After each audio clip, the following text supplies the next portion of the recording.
Pas de long texte, ni d'œuvres à interpréter, seulement des vidéos qui vous entraînent dans l'univers des marais bretons et de ses sauniers. Durant 3 ans donc, David, sociologue cinéaste, est allé à leur rencontre pour les filmer et les interviewer. Au travers de 4 modules, vous rencontrerez donc tour à tour Guy, Hélène, Benoît et les autres. Et avant même que chacun vous raconte son métier, ils reviennent sur leur rencontre avec leur future profession, une rencontre rarement programmée. Ah, puis je me suis dit, ça c'est le genre de truc, ça doit être de père en fils. De toute façon, c'est inaccessible. Ah non, par rapport à la famille, non, strictement aucun lien, quoi.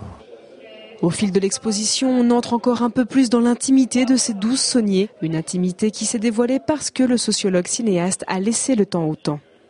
Au fur et à mesure des rencontres, ils ont raconté un petit peu de leur vie. Ils ont ouvert la porte de leur marais, la porte de leur salorge, la porte de leur maison parfois. David est aussi allé les voir chez eux.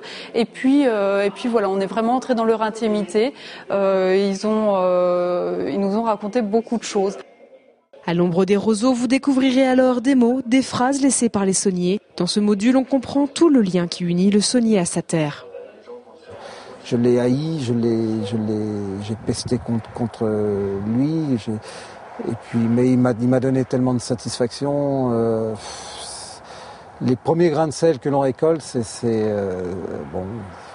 Moi, en ce qui me concerne, c'était presque à pleurer, quoi. Moi, je trouve aussi un fort attachement parce que j'ai besoin de le sentir respirer, j'ai besoin de venir voir comment il va, ce qui se passe, si tout va bien. Mais parfois, tout ne va pas bien. Au travers des images, vous découvrirez alors leur quotidien, leurs difficultés, ce métier qui reste dur quand on est saunier indépendant. Mais après moins d'1 heure passée avec eux, vous comprendrez tout l'amour qu'il faut avoir pour ce métier. Un amour qui vous tombe dessus et pour lequel vous n'étiez a priori pas disposé. Et ce n'est pas David, le sociologue cinéaste, qui vous dira le contraire, puisque lui, qui a tourné près de 3 ans avec ces hommes et ces femmes vendéennes, est devenu à son tour saunier de métier.